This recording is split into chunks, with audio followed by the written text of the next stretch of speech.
வீட்டிலே இருக்க பொருளை வச்சு ஒரு குனாஃபா செஞ்சு சாப்பிட்டு பார்க்கலாமா?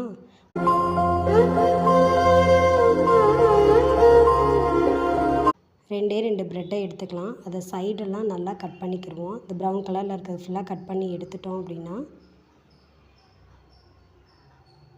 இந்த மாதிரி அழகாக வந்துடும். இப்போ ஒரு பட்டர் யூஸ் பண்ண போகிறோம். நம்ம பட்டரை எடுத்து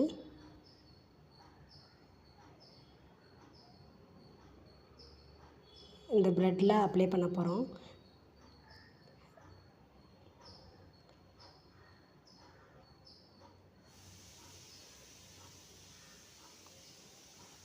ரெண்டு ப்ரெட்லேயுமே அப்ளை பண்ண போகிறோங்க.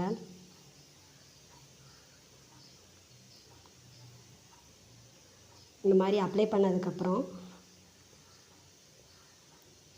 ஒரு சாக்லேட்டை எடுத்து அதை நல்லா மெல்ட் பண்ணிக்கலாம்.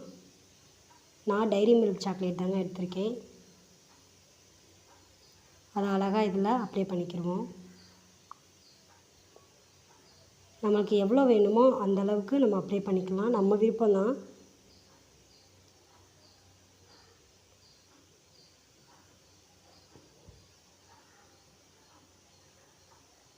அதே சாக்லேட்டை குட்டி குட்டியாக கட் பண்ணி அதில் அழகாக வச்சுட்டேங்க. இப்போ 2 ப்ரெட்டையும் ஒன்றா சேர்க்க போகிறோம். ஒன்றா சேர்த்ததுக்கப்புறம் பால் நல்லா காய்ச்சி ஆற வச்ச பாலில் ஒரு முக்கி எடுத்துடலாம். எடுத்து சேமியாவில் அதே மாதிரி அமுக்கி எடுத்துக்கிடுவோம். அந்த சேமியாலாம் அழகாக அந்த ப்ரெட்டில் ஒட்டிக்கிறோம். இதே மாதிரி தாங்க இன்னொரு சைடும் பண்ண போகிறோம். இன்னொரு சைடு அதே மாதிரி பாலில் முக்கி எடுத்து அந்த சேமியாவில் முக்கி எடுத்துக்கிடுவோம். நல்லா சேமியா நல்லா ஒட்டுற மாதிரி அழகாக எடுத்துக்கலாம்.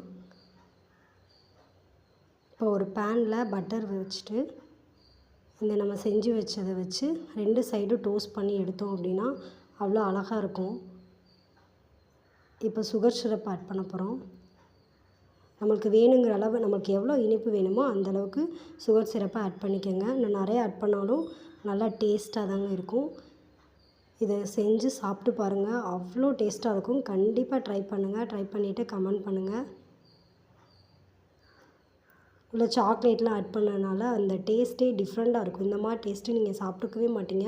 அவ்வளோ டேஸ்ட்டாக இருக்கும். கண்டிப்பாக ட்ரை பண்ணி பாருங்கள். லைக் பண்ணுங்கள், சப்ஸ்கிரைப் பண்ணுங்கள். தேங்க்யூ.